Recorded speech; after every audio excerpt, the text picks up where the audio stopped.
పుష్ప 2 చిత్రం ప్రపంచవ్యాప్తంగా భారీ అంచనాలతో డిసెంబర్ 5వ తేదీన విడుదలకి సిద్ధమైనటువంటి నేపథ్యంలో పుష్ప 2 చిత్రానికి సంబంధించినటువంటి టిక్కెట్లు వాటి ధరలు పెంచుకునేలాగా ఇప్పుడు రెండు తెలుగు రాష్ట్రాల ప్రభుత్వాలు ఆ టీంకి కొన్ని వెసులుబాట్లు కల్పించినటువంటి నేపథ్యంలో దీని మీద భిన్నాభిప్రాయాలు అయితే వ్యక్తమవుతూ ఉన్నాయి. సామాన్యులు ఈ సినిమా చూసేటువంటి పరిస్థితి లేదు. ఒక టికెట్ 550 రూపాయల వరకు వెళ్ళింది. ఇది సామాన్యులకి నిజంగా చేదు వార్త అంటూ కూడా కొంతమంది నెటిజన్లు సోషల్ మీడియా వేదికగా చేసుకుని వారి అభిప్రాయాన్ని వ్యక్తం చేస్తున్న నేపథ్యంలో ఈ అంశం మీద మనం విశ్లేషణ చేసుకుందాం. ప్రస్తుతం మనతో పాటు ఉన్నారు ప్రముఖ సామాజికవేత్త, ప్రముఖ రాజకీయ విశ్లేషకులు కృష్ణకుమారి గారు. మేడంతో మాట్లాడదాం. మేడం నమస్తే. మేడం నమస్తే. పుష్ప 2 చిత్రం విడుదలకు సిద్ధమైంది. ఈ నేపథ్యంలోనే ఆ చిత్రానికి సంబంధించినటువంటి టికెట్ ధరలను పెంచుకునేలాగా రెండు తెలుగు రాష్ట్రాల ప్రభుత్వాలు అయితే కొన్ని వెసులుబాట్లు కల్పించింది. ఆ వెసులుబాట్లతో ఇప్పుడు థియేటర్ యాజమాన్యాలు అయితేనేమి, పుష్ప టీం అయితేనేమి టికెట్ రేట్లను భారీగా నిర్ణయించాయి. అది సామాన్యులకి భారంగా మారేటువంటి అవకాశం ఉందంటూ కొంతమంది అభిప్రాయం వ్యక్తం చేస్తున్నారు. దీన్ని ఎలా చూడొచ్చు మేడం? నేనైతే ఏకీభవించట్లేదండి. నేను 99% పీపుల్ వైపు ఉంటాను. ఆ 1% పీపుల్ కోసం నేను ఉండక్కర్లేదు. అవును, ప్రభుత్వాలు ఉన్నాయి. నాలాంటి వాళ్ళు ఎందుకు ఇంకా? ఎగ్జాక్ట్లీ. నేను 99% పీపుల్. ఈ 99%లో ఎవరు వస్తారు అని అడుగుతారు మీరు. ఇప్పుడు ఈ పెన్షన్ టికెట్లు కొనుక్కునే వాళ్ళు కూడా ఉండొచ్చు ఈ 99%లో, కాదని నేను అనట్లా.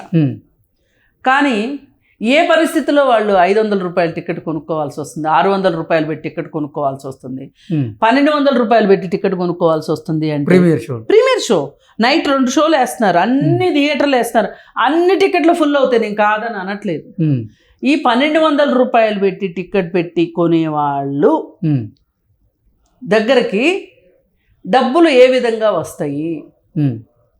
ఈ 1200 టికెట్ పెట్టి చూసేవాడి దగ్గరికి డబ్బులు ఏ విధంగా వస్తాయి అంటే, వాడికి ఒక వ్యాపారం ఉండదు, వాడికి ఒక గట్టిపాటి ఉద్యోగం ఉండదు.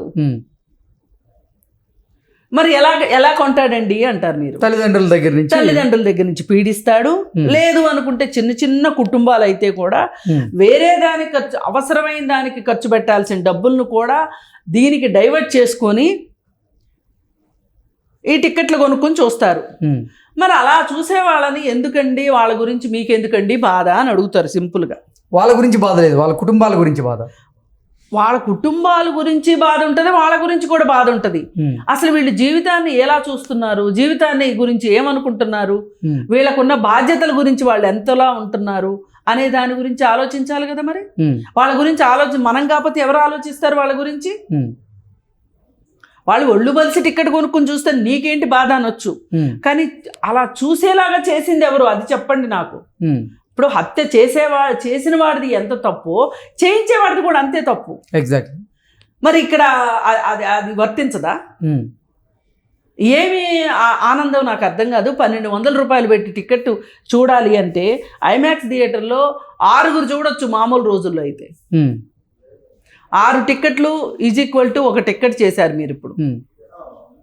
అంటే నెమ్మదిగా దోమలు కుట్టినట్లు, దోమలు రక్తం పీల్చినట్టుగా కాకుండా స్ట్రాలేసి మీరు రక్తాన్ని పీలుస్తున్నారు.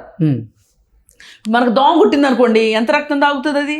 అదే ఇప్పుడు మనం టెస్ట్ల కోసం మనం బ్లడ్ ఇస్తాము, ఇచ్చేటప్పుడు జమ్మని లాగుతారు వాళ్ళు. ఇప్పుడు 1200 టికెట్ ఆ జమ్మని లాగేదే, జమ్మని వచ్చేస్తుంది బ్లడ్. అట్లాగే 1200 రూపాయలకి చిల్లు వేసేస్తున్నారు. డే టైం రాబరీ అంటాను నేను దీన్ని, పగటి దోపిడీ ఇది, అంతకంటే ఏమి లేదు. మీ జేబుకి మీరే చిల్లు పెట్టుకొని వాళ్ళ చెయ్యి దగ్గరికి మీరు వెళ్ళి వాళ్ళ చెయ్యిని తీసుకొని మీ జేబులో పెట్టుకొని మీ జేబులోంచి డబ్బులు తీసుకోమని మీరు లైసెన్స్ ఇస్తున్నట్లుంది తప్పితే వేరేగా ఏమీ లేదు దీంట్లో. పైగా ఇదైపోయింది. ఈ 2 షోలు ముచ్చట అయిపోయిన తర్వాత 2 వారాల పాటు ఏకధాటిగా దోపిడీ చేసుకునేటట్లుగా పర్మిషన్ ఇచ్చేశారు, జీవోలు విడుదల చేసేశారు. ఈ జీవోలు విడుదల చేయటం వెనకమాల మీరు ఎవరి ప్రయోజనాలను రక్షిద్దాం అనుకుంటున్నారు? ఈ 2 ప్రభుత్వాలు వ్యాపారస్తుల ప్రయోజనాలను రక్షించాలనుకుంటున్నారు మీరు. అంటే వ్యాపారస్తులు బాగుంటే సరిపోద్దా? సామాన్య ప్రజలు ఏమైపోవాలి? మిమ్మల్ని ఎన్నుకున్న ప్రజల పరిస్థితి ఏంటి? మిమ్మల్ని ఎన్నుకున్న ప్రజల పరిస్థితి ఏంటి? ఏం వాళ్ళు చూడకుండా ఉండొచ్చు కదా అంటారు సింపుల్ గా. చూడకుండా ఉంటే అయిపోద్ది కదా అని. కానీ చూడకుండా ఉండేటట్లుగా మీరు ఊరించి ఊరించి ఊరించి ఊరగాయ పెట్టి కూర్చున్నారు అక్కడ. తినకుండా రుచి చూడకుండా ఎట్లుంటారు? ఎన్ని క్యాంపెయిన్లు దీనికోసం, ఎన్ని వివాదాలు సృష్టించారు. లేని వివాదాలు సృష్టించి, లేని తగాదాలు సృష్టించి, అభిమానుల మధ్యలో తగాదాలు సృష్టించి, ఒక చిరు అభిమానులు ఏంటో చిరు నుంచోమంటే నుంచుంటారు, కూర్చోమంటే కూర్చుంటారు అన్నట్లుగా, ఆయన కనుసైగ చేస్తేనే అల్లు అర్జున్ సినిమాలు చూశారు అన్నట్లుగా క్రియేట్ చేసి వాళ్ళ ఇప్పటి వరకు అల్లు అర్జున్ స్టార్ అయ్యాడు అంటే చిరంజీవి వల్లే స్టార్ అయ్యాడు అని చెప్పి మీరు మాట్లాడి అభిమానులను అవమానిస్తారా మీరు? నాకు అర్థం కాదు. అందుకే నేను అభిమానులకు కూడా చెప్తున్నా, మీరు కొంచెము మిమ్మల్ని ఏమంటున్నారో మీరు ఆలోచించుకోండి. మీరు బానిసలా, కట్టు బానిసలా? మీరేమన్నా గేదెలు లేకపోతే ఇంకోటే వాళ్ళ దొడ్లో కట్టేసుకోవటానికి? వాళ్ళు చూడమంటే మీరు చూస్తున్నారు అల్లు అర్జున్ సినిమాలు. అల్లు అర్జున్ నచ్చితే చూస్తారు మీరు, లేకపోతే చూడరు. అల్లు అర్జున్ సినిమాలు ఏమి ఫ్లాప్ కాలేదా ఇంతవరకు? ఎప్పుడు నాగబాబు మాట్లాడతాడు ఇవన్నీ, పెద్ద పెద్ద కొటేషన్లు పట్టుకొస్తున్నాడు అక్కడ, వివేకానందుడి కొటేషన్ల దగ్గర నుంచి. ఆ అగ్ని ఆరిపోయిందేమో అనుకునే లోపు ఈయన మళ్ళీ ఇంకా సాధ్యం పోస్తాడు దాంట్లో. ఇలా చేసి అందరినీ కన్ఫ్యూజ్ చేసి ఒక ఆర్టిఫిషియల్గా ఒక ఇంట్రెస్ట్ని క్రియేట్ చేసి, నేను ఇలా అంటున్నానంటే అల్లు అర్జున్ మంచి యాక్టర్ కాదని కాదు నా ఉద్దేశం, సుకుమార్ మంచి డైరెక్టర్ కాదని నా ఉద్దేశం కాదు. దానికి మ్యూజిక్ ఇచ్చిన వాళ్ళ దగ్గర నుంచి యాక్షన్ చేసిన వాళ్ళందరూ ప్రాణం పెట్టి చేశారు, ఎన్నో సంవత్సరాల నుంచి చేస్తున్నారు ఇది షూటింగు. నేనేం వాళ్ళని అవమానించట్లేదు, కానీ ఆ అభిమానులు చూస్తేనే సినిమా ఆడుతుంది అనడం తప్పు. ఇప్పుడు నేను ఎవరి అభిమాని కాదు, నాకు మంచి సినిమా వస్తే చూడాలని ఉంటుంది, చూస్తా. అలాంటి ప్రేక్షకులు కూడా ఉన్నారు కదా. మరి అవన్నీ వదిలేసేసి అల్లు అర్జున్ బాగా చేస్తాడు, యాక్షన్ చేస్తాడు, డాన్స్ బాగా వేస్తాడు, డైలాగ్ డెలివరీ బ్రహ్మాండంగా ఉంటుంది. రుద్రమదేవి సినిమా ఉంది, రాణి రుద్రమ సినిమా వచ్చింది. రాణి రుద్రమ సినిమాలో ఒక రకంగా రుద్రమదేవితో పోటీపడి చేసింది, యాక్షన్ చేసింది ఎవరో సినిమా మొత్తం మీద ఆశాంతం అంటే అల్లు అర్జునే. గమ్మునుండవా ఆ డైలాగ్ ఇప్పటికి కూడా తెలుగు రాష్ట్రాల్లో అంతే. ఇంకా నభూతో నా భవిష్యత్తు, అతని యాక్సెంట్కి కానీ, అతను మాట్లాడిన డైలాగ్ డెలివరీకి కానీ, యాక్షన్కి కానీ నభూతో నా భవిష్యత్తు అలా చూస్తారు తప్పితే, ఆ అభిమానులు పిలిచి చాక్లెట్లు ఇచ్చి, ఈ అభిమానులు పిలిచి భోజనాలు పెట్టి సినిమా చూడండి అంటే చూస్తారా? కానీ నా అభ్యంతరం ఏంటంటే, మీకు సినిమాలో దమ్ము ఉంటే ఇన్ని మూకుమ్మడిగా దాడి చేసినట్టు, ఒకే సినిమా పిప్పి పీల్చినట్టు, నల్లులు రక్తం పీల్చినట్టు పీల్చే కంటే కూడా 200 రోజులు ఆడించండి. ఒకప్పుడు ఆడలేదా 200 రోజులు? జనాభా తక్కువ ఉన్న రోజుల్లోనే ఎన్టీఆర్ సినిమాలు, కృష్ణ సినిమాలు సంవత్సరాలు ఆడే. ఒక అక్కినేని ప్రేమాభిషేకం ఎన్ని రోజులు ఆడింది? 3 శతదినోత్సవాలు చేసుకునేవి అవి కదా. అవును. మరి అలాంటప్పుడు సినిమాలకు ఆ సత్తా ఉంది. బాలకృష్ణ సినిమాలు ఎలా ఆడాయి? రామారావు కొడుకుగా ఆడినాయి కాదు అయ్యి, బాలకృష్ణ సినిమాలు కూడా ఆడినాయి. మరి ఇలాంటి వాతావరణాన్ని మీరు ఎందుకు పాడు చేస్తున్నారు? ఈ విధంగా పీల్చేటట్లు 2 వారాల్లో డబ్బులు వచ్చేయాలి, మొదటి వారంలోనే డబ్బులు వచ్చేయాలి, బెనిఫిట్ షోలోనే డబ్బులు వచ్చేయాలి అన్నట్లుగా మీరు ఎందుకు చేస్తున్నారు? ఈ సినిమా వ్యాపారాన్ని మీరు వ్యాపారంగా పద్ధతి ప్రకారం చెయ్యట్లా. డబ్బులు గుంజాలి. ఎవరి దగ్గర నుంచి గుంజుతారు మీరు? జనాల దగ్గర నుంచే గుంజుతారు. ఎందుకు ఇలా చేస్తున్నారు అని అంటే, మీరు ఒక హైప్ క్రియేట్ చేసేసి ఈవేళ 2 వారాల తర్వాత సినిమా చూడమంటే 2 వారాల దాకా ఎందుకు ఆగుతారు వాళ్ళు? అనివార్యంగా మీరు థియేటర్కి పంపించేటట్లుగా చేస్తున్నారు. మళ్ళీ పైగా ఇలా చేసినందువల్ల నష్టం ఏంటి అంటే, అసలు సామాన్యులు సినిమాకి వెళ్ళడం మానేసేసి ఓటీటీలకి అలవాటు పడేటట్లు మీరే చేస్తున్నారు.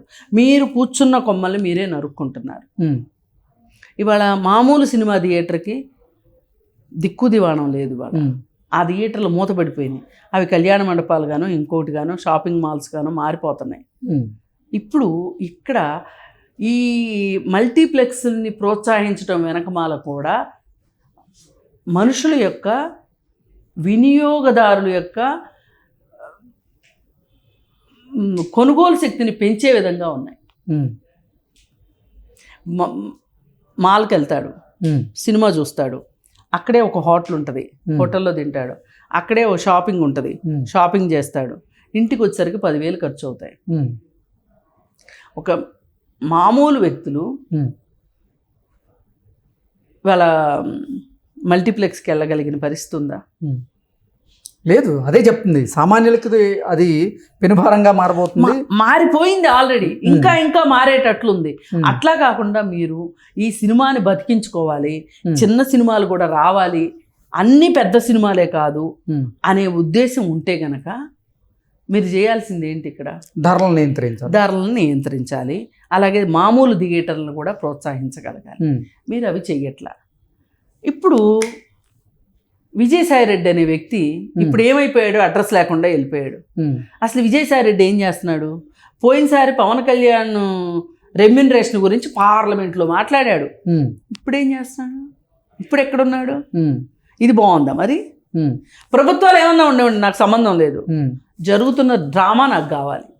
ఓకే. ఇవాళ ప్రజలు కూడా చీమ కుట్టినా దోమ కుట్టినా పట్టించుకున్నట్టు అయిపోయారు. జలగలు ఒంటి నిండా పట్టి ధరల రూపంలో పీల్చి పిప్పి చేసినా పట్టించుకోవట్లా. ఇంతకుముందు పోరాటాలు చేసేవాళ్ళు. ఇప్పుడు నాకు గుర్తండి, పెట్రోల్ రేటు పెరిగితే పెట్రోల్ రేటు పెరుగుతుంది అని ఈరోజు రేడియోలో వినిపిస్తే తెల్లారి పొద్దున్నే రోడ్ల మీద కూర్చునేవాళ్ళం, వెళ్ళి ప్లకార్డులు పెట్టుకొని కూర్చునేవాళ్ళం. ఇప్పుడు ఏంటి? ఏది అసలు ఈ పెట్రోల్ రేట్ ఏంటి? 100 రూపాయలు పెట్రోల్ అవ్వడం ఏంటి? 106 రూపాయలు పెట్రోల్ అవ్వడం ఏంటి? ఎవరు మాట్లాడకపోవడం ఏంటి? అంటే ప్రజలు జీవోత్సవాల్లాగా తయారయ్యారు. ఏదన్నా కానివ్వండి, ఇక్కడ ఖర్చు పెట్టానా ఇంకో చోట సంపాదిస్తా, ఇంకొకటి నెత్తిని చేయి పెడతా, నేనైతే డబ్బు సంపాదించగలను. ఇప్పుడు ఇవాళ మనము లక్కీ భాస్కర్ సినిమా కథని ప్రోత్సహించే దిశలో మనం ఉన్నాం. మన మనసులో అలా అయిపోయినాయి. ఇదివరకే అట్లాంటి వాళ్ళు ఎవరన్నా ఉంటే వెలివేసినట్టు ఉండేది. ఇప్పుడు మన చుట్టూ స్కాములు జరుగుతున్నాయి. ఎవరినని వెలివేస్తాం మనం? ఎగ్జాక్ట్లీ. ఒకప్పుడు హర్షద్ మెహతా గురించి మాట్లాడుకున్నాం, ఇవాళ ప్రతిరోజు స్కామే. ఇప్పుడు ప్రభుత్వాలు కూడా పెద్ద పెద్ద వ్యాపారస్తులకి, అదానీలకి, అంబానీలకి కార్పొరేట్ ట్యాక్స్ లో రాయితీలు ఇవ్వటము, మాఫీలు చేయడము, వాళ్ళ బ్యాంక్ అప్పులు మాఫీ చేయటము, ఇవన్నీ చేస్తున్న సందర్భంలో ప్రభుత్వాలు చేసేది ప్రభుత్వాలు చేస్తున్నాయి, పెద్దవాళ్ళకి కట్టబెడుతున్నారు. ఈ పేదవాళ్ళ జేబుల్లో నుంచి డబ్బులు ఎట్లా తీసుకోవాలో తీసుకుంటున్నారు. ఇదంతా నా దృష్టిలో ప్రభుత్వాలు కూడా జిఎస్టీలకి కక్కుర్తి పడిపోయి, ఇప్పుడు ఈ డబ్బుల్లోంచి జిఎస్టీ వెళ్తుంది వాళ్ళకి, ఈ జిఎస్టీలకి కక్కుర్తి పడిపోయి అసలు ప్రభుత్వాలకు కూడా ఆదాయ మార్గాలు అయ్యాయి. ఓకే. అందుకే వాళ్ళు సహిస్తున్నారు. మీరు దోచుకునేది మీరు దోచుకోండి, మేము దోచుకునేది మేము దోచుకుంటాం. మధ్యలో అన్యాయం అయిపోయేది ఎవరు? సామాన్యులు. ఇవాళ సామాన్యులు వాళ్ళకి జరుగుతున్న అన్యాయం గురించి ఆలోచించగలిగే స్థితిలోకి వాళ్ళని ఉంచారా? వాళ్ళని ఇప్పుడు కులమనో మతమనో లేకపోతే సోషల్ మీడియానో ఇంకోటో రాజకీయమనో అభిమాన నటులనో అలా వాళ్ళని విడదీసేసి వాళ్ళని పరాధీనులుగా చేసేసి సినిమాలు చూసేలాగాను, సోషల్ మీడియాలో పోస్టులు పెట్టుకునేలాగాను, సోషల్ మీడియా చూసుకునేలాగాను, అభిమానులుగా చొక్కాలు చింపుకునేలాగాను తయారు చేస్తున్నారు తప్పితే అసలు ఈ జరిగే వాటి పట్ల నా జీవితానికి జరుగుతున్న నష్టం ఏంటి ఆలోచించేలాగా మనుషులుగా ఉండనివ్వలేదు. అందుకే వీళ్ళ ఆటలు ఇట్లా సాగుతున్నాయి. మళ్ళీ ఈ సినిమా టిక్కెట్ల ధరలు ఈ విధంగా పెంచడాన్ని మట్టుకు ఏ మాత్రమో సహించకూడదు. ఓకే. అసలు మేము ఎవరి సినిమాలు చూడమని బ్యాన్ చేయండి, ప్రజలు ఏం చేస్తారు చెప్పండి? దిగొస్తారు.